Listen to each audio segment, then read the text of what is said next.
What should Americans really know before they come to the UK? As Brits living in America, we thought this would be a really interesting idea to explore. So to give us some ideas, we're going to react to a video today by Joyce's World. He's an American who's visiting the UK for an extended period, and he's got a few ideas on this. The public transit system is really great in the United Kingdom. They have a good system of trains and coaches. I used mostly trains this time because they are a lot quicker in getting you from point A to point B, although they are a little more expensive. It's funny because one of the top things that Brits moan about is the trains. Now, my American husband loves our train system. He is so impressed. And having said that too, living in America for a few years, when I go back to the UK, gosh, I'm so impressed. Mostly, from my experience, the trains are absolutely on time. They're clean. They're so convenient and they come regularly. Whereas over here in Arizona, where is the train here? No idea. I mean, there is Amtrak and, oh, well, yeah. No. I don't think us Brits realise just how lucky we are until we come over, say, to America, and we live in parts of America where there is hardly any trains at all. Yes, as a Brit who used to moan incessantly about the trains. See, there you go. And who has now lived in America for 7 years, I vow never ever to moan about British public transport ever again. Is it perfect? No. Is it incredible compared to what's available in America? Yes. Number 2, British pints hit harder. Now, the British pint is about 20 fluid ounces compared to the United States' 16 ounces. Plus, the ales generally have a bit more alcohol in them, which means the pints just hit a lot quicker than US pints. And in addition to that, from what I've learned from UK culture is that it's permissible for parents to give their children alcohol as young as 5 years old. So it's not a forbidden fruit and their tolerance is high for that. Whereas in the US, because the drinking age is 21, it's seen as kind of a forbidden fruit here. That's why the combination of those two pieces of information make it so that alcohol hits us a lot differently, and usually we have less alcohol in our alcoholic beverages here in the United States. So Spencer, we don't agree with you on all of those things. I would say maybe it's true of a lot of beer, and the pints are certainly bigger than they are in the US. That is true. That is true. If you were to buy a mixed drink, you are almost guaranteed to get a stronger alcoholic beverage in America than you would in the UK. In the UK, you have to measure. So you could order a single shot or you could order a double. And even a double is probably way less than what you would receive in America. That being said, I do think we Brits have a stronger tolerance for alcohol than your average American, simply because we've been, as you said, drinking for longer and drinking more probably. Yes. Or I would say not necessarily drinking more, I think drinking differently. We maybe tend to binge drink. Yeah, as a nation, that's a bit of a problem, isn't it? The binge drinking. I remember when I went to university, there were a couple of Americans on our course. A lot of the Brits were like, oh, should we take them drinking? Because, we were all like 18. So we all thought it was really hilarious to get the Americans drunk. Which wouldn't take very long on the whole. So just want to qualify what you said. Is under 5, it's illegal for a child to drink or be given alcohol. Then it says age 14, you can go to a pub which has a children's certificate, but you can't buy or drink alcohol. At age 16, you can drink wine, beer or cider with a meal at a restaurant. And at age 18, you can buy alcohol, but it's against the law to buy alcohol for anyone under the age of 18. Just to qualify that. Yes. I don't remember giving you alcoholic drinks as soon as you reached the age 5. Yeah, I don't think that sounds like at age 5 we're all suddenly like, right? Yay. I don't think little kids say, I'm 5. Yeah, I don't think that's true. I don't think a lot of parents would do that. I think that would be seen as irresponsible, but I don't think it's actually illegal. Yeah, but it's not encouraged. No. You can eat very well, very cheaply. And the 3 examples I'm going to give here are meal deals from places like Tesco, Sainsbury's, Marks and Spencer, a couple other stores, and they range from £3 to £5. And it comes with, a sandwich, bag of chips, crisps, and a drink. That allowed me to pinch pennies and really stretch my budget. Oh, I miss the meal deal. I would have a meal deal pretty much every day when I was working in the city. Incredible value for money, and you can't beat that convenience. It's all made for you, it's all prepared. The ingredients tend to be pretty good in somewhere like Sainsbury's or Tesco's, I think Marks and Sparks. I think they're all pretty good. And it's funny, Brits, if you haven't been over here to experience this, there's nothing like it. If you buy ready-made sandwiches here, like from a gas station, Oh, well, God. just wouldn't. Oh my God, have you seen those things? I've tried one. Oh. Yeah, when Ryan and I were on a road trip one time, we stopped and we got some food, and it was the most disgusting thing I think I've ever had the misfortune to put in my mouth. And I've seen them when I used to work in CVS, and oh no, I wouldn't have one of No. those. No, they just don't look natural at all. Because the sandwiches and things in the meal deal, I've got some wonderful concoctions. I mean, they are just so tasty. That's probably a really good tip actually for Brits coming to America, is don't buy the gas station food. Yeah, just don't. For any non-Brits, Greg's, it's, to the Americans, I would describe it as a mixture of Panera's food with the aesthetic and convenience of Dunkin' Donuts. Okay, so Greg's. We made a video about Greg's when my husband and I were in the UK in the summer. This will be my first time trying a Greg's sausage roll. Not so happy about trying the vegan, but I am doing that for the video. So here we go. This is going to get people very opinionated, is Weatherspoons. I don't care what anybody says. Weatherspoons is amazing. For those of you who don't know, Weatherspoons, it's a chain of pubs around the United Kingdom and I think Ireland as well. The food and the pints are very cheap, between £3 and £5. I mean, it's like microwave food. I would compare it in the States of, say, Applebee's or TGI Fridays. If you're on a budget, it's a good option for you to get wasted and get some quick grub into you. My American husband, when he visited the UK for the first time, I remember he was so worried that he was going to be hungry because he'd heard that the US has larger portion sizes than the UK, which I think in general is true. So I thought, oh, I'll take him to Weatherspoons.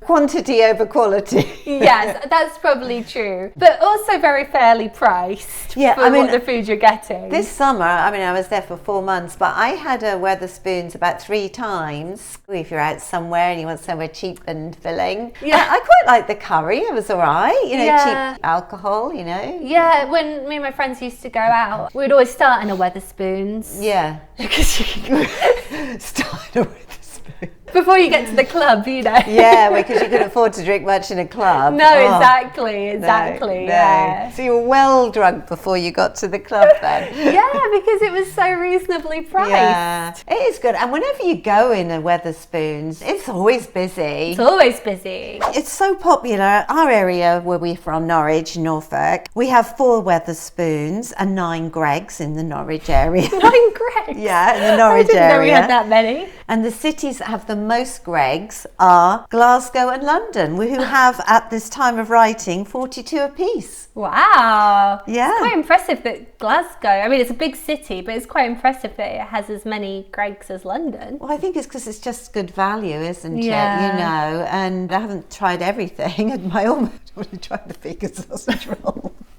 The vegan sausage roll is very good. Can't tell you about anything else. Have you been to Greg's? I've never been to a Greg's. Oh, no. you've not? I see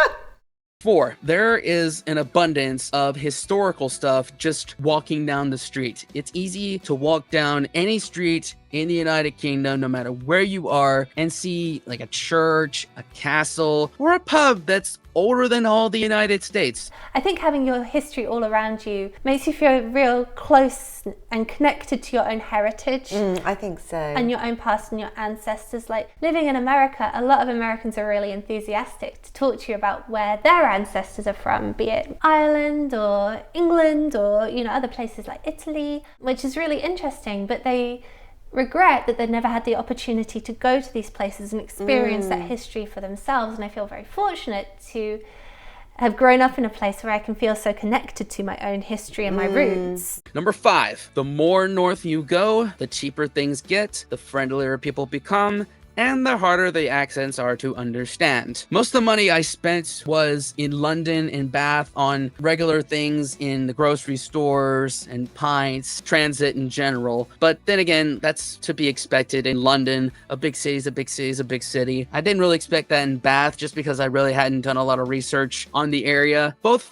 felt kind of touristy to a fault. And I say that because even the quote-unquote touristy things I did in more northern places were very worth it in my eyes. And I'm talking the football museum in Manchester, all the Beatles landmarks in Liverpool, Beamish in County Durham, outside Newcastle. I would say all of those are very worth it. I'd even throw the mural walk in Glasgow in there as well. It doesn't seem as much commercialized and doesn't seem like they're out to get your money. Yeah, I think it's true. We come from Norfolk. We're kind of neither south nor north, but we're probably more southern than northern with our accent and our kind of way of life. And everybody does say that the further north you go, the friendlier the people. I think they're more outgoing and kind of more, they've got more time, maybe, I don't know. I mean, obviously it's different in any big city, isn't it? But everybody comments on how friendly the people are from up north. But I thought what he said, which was really interesting, is that the north seems less commercialized than the south. I hadn't really thought about that. No, I hadn't really thought about that, but I wonder if there might be some truth to it. Number 6, the weather. I came in June 2024, and many people were saying, even apologizing for it be one of the coldest starts to the summer that they have seen in a very long time. Temperatures were hovering around 55 to 65 Fahrenheit, about 13 to 19 Celsius the whole time, which means I had to keep my jumper on. And what y'all said about the rain was true, although I feel like it was a little bit exaggerated because what I was expecting was like torrential downpours, but really it was just a couple of sprinkles every now and again. Well, I was in the UK in June and it was freezing. And everyone I met also said that, oh, it hasn't stopped raining since September the year before. I've got a picture in the middle of August in London. Here I am with my brolly, pouring with rain, poured the whole day. I don't miss that rain. And I think he's right. It's not always torrential downpours. Sometimes it can just be that spitty rain that just kind of coats you in. Drizzly, dreary weather. Dreary weather's horrible. Just gloomy. It's not always like that, but this summer wasn't a good one. And yes, we do moan about the weather. Weather is our favourite pastime to talk about. I think what he said that was really funny is that people apologise for the weather. Yeah, and I have like it's our fault. I have definitely done I've done that too. Like people, when they come and visit, I'll be like, oh, I'm sorry about the weather. Like it's my fault. Like I could actually do something about it. I do feel so sorry for tourists, and you see them looking all cold and dishevelled, and they're trying to wear their little shorts and sandals, and they've got one of these little plastic rain mats that they've had to suddenly purchase and a brolly. Yeah, thinking, oh, I should have gone to Spain.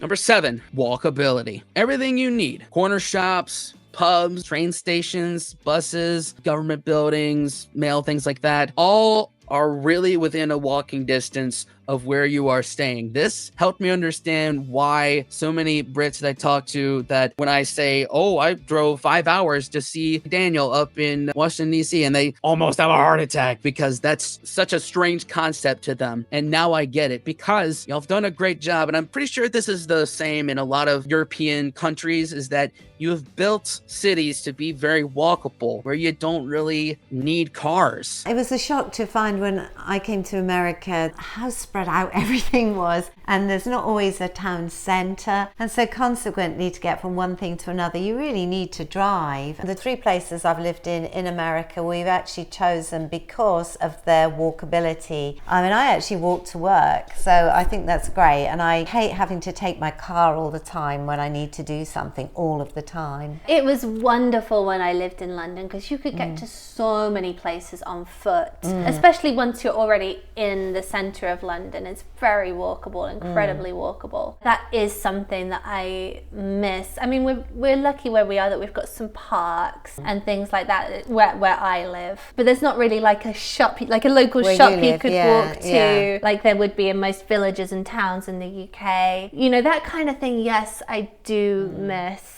Number 8, how tribal people in Britain can get from town to town. This is something I really didn't need explained to me after checking out a bunch of football videos and rugby videos, but for someone who has not experienced it before, it's something you definitely need to know. All I really ask is just be aware of certain colloquialisms and the history of not only the town you're in, but also their relationship to another town. Liverpool versus Manchester, for example. Even in own cities like Glasgow, check out the old firm Rangers v Celtic. I almost got my butt kicked in Cardiff for talking so highly of Swansea without knowing their bitter rugby and football rivalries. Also learned some people in the Newcastle area don't consider themselves Geordies, and many Liverpudlians don't consider themselves English or British, so it helps to do your research. Wise advice, I would say. Yes, you probably can't be too careful on such things. No, even in our local city of Norwich, we hate Ipswich Town and they hate us. Yes, yes, it's perfectly acceptable to be very negative about your rival town or city. Like a local derby, or derby as you would call it in America, is a very, very explosive situation. One thing that surprised my husband when he came to the UK was that he would go and see a football match, and he was surprised that the home fans and the away fans were separated completely, and I sort of explained why. Yeah. Even in, say, lower football leagues, there are these rivalries and the fans do need to be segregated. Sometimes I think it can be even more extreme the smaller the places are. The more similar the places are, the more obvious and intense the rivalries become. Yeah, that's true. If you've got a football jersey, just be careful where you're wearing it. Now, this next point can contradict the last point I made. Number 9, how friendly everyone is. Despite what I said in the previous bit, I found most everyone I talked to in the UK, young or old, northern or southern, drunk or sober, were dead easy to talk to. And it didn't matter the situation. You could be lost and you need directions to somewhere, or you're just a stranger in a new place looking for a good time. You can approach pretty much anybody. And not only will they be friendly, but they'll make sure that you're safe and they'll be sure you have a great time. So my suggestion is don't have a tight agenda in any city, and maybe have a few ideas of what you want to do, but let yourself be whisked away by a Brit. Not in that way. Obviously stay safe. There are a few nutters out there, but for the most part, you make friends with a Brit, you have a friend for life, and your day is going to be awesome. Oh, well, that's really nice to know that we are a friendly nation, because we do wonder sometimes. Yeah, I think there's sometimes stereotypes about British people that we're isolationists or we're unfriendly or we're unhelpful to people from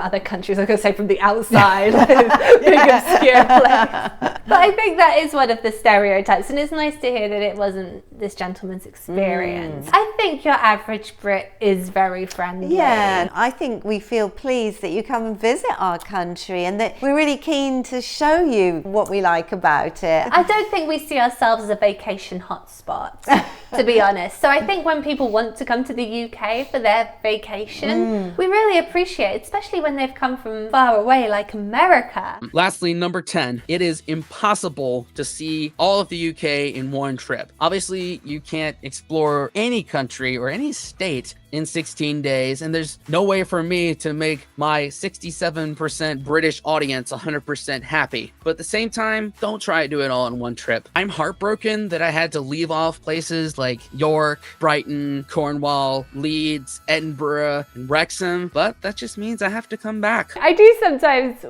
get the impression that Americans think that they could do the whole of the UK in a couple of weeks. Oh, yeah. Because it is so comparatively small to the United States. In a state that's comparably sized to the UK, you might be able to see many of the major cities in that state in one go. However, the UK is so densely populated with so many towns and cities close together. In order to visit them all and do it properly, it would take you a long time. A long time, yes. So I think you really need to do your research beforehand and just see what you think is most appealing to you. As he says, be open to other ideas, because when you get there, someone might say you really need to see this. Yeah. So what do you think Americans should know before coming to the UK? Please comment in the comment section below. If you've enjoyed this video, then please give us a big like and maybe hit subscribe to see more of our videos on YouTube.